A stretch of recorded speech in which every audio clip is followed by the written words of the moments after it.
session 3 of Sunday School Stories, and this one's David and Goliath. It's a story that kids love because the boys especially love the bit where David chops off Goliath's head. But also kids like a story where a young person is able to defeat a big grown-up. We know the story so well that we use it just to describe when the little guy wins over the big one. Wi-Fi is an Australian invention.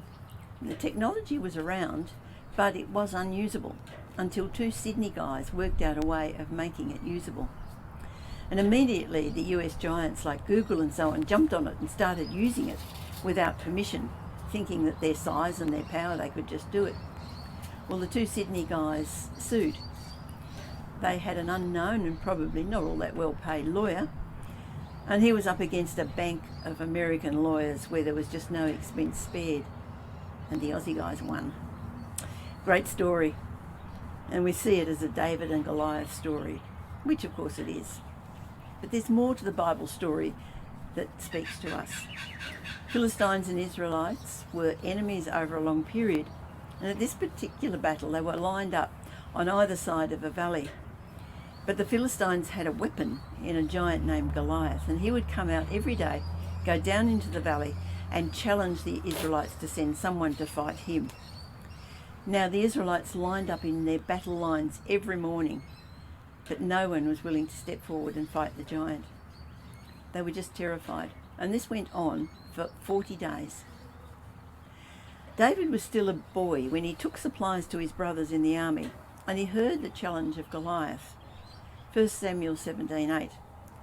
Goliath had been challenging them and he's saying, "Are you not the servants of Saul?" But when David heard him, his response was this, and this is verse 26.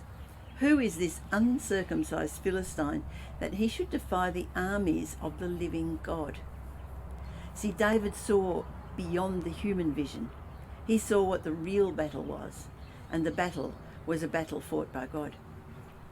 When it was agreed that David should fight Goliath, Saul gave him his armour and his sword, but David simply didn't know how to use them. And so he took them off, and he went to fight with the one weapon that he knew how to use, and that was simply a slingshot. But David went out knowing that it was God's battle. And he said to Goliath, and this is verse 45, "You come against me with sword and spear and javelin, but I come against you in the name of the Lord Almighty, the God of the armies of Israel, whom you have defied.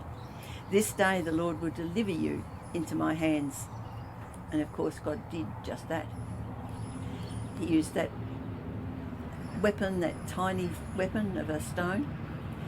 But then David also used Goliath's own weapon and chopped off his head with his own sword. It isn't just a story of a little guy defeating the big one. It's a story of God's power to overcome in situations that seem absolutely impossible. It's a story about being willing to put oneself in the front of the battle line, but doing it for God, trusting God, using the weapons that we know how to use, even though they might be pathetic. It's also a story of how we can use the weapons of the enemy against himself. It's a story about God, not a story of David and Goliath.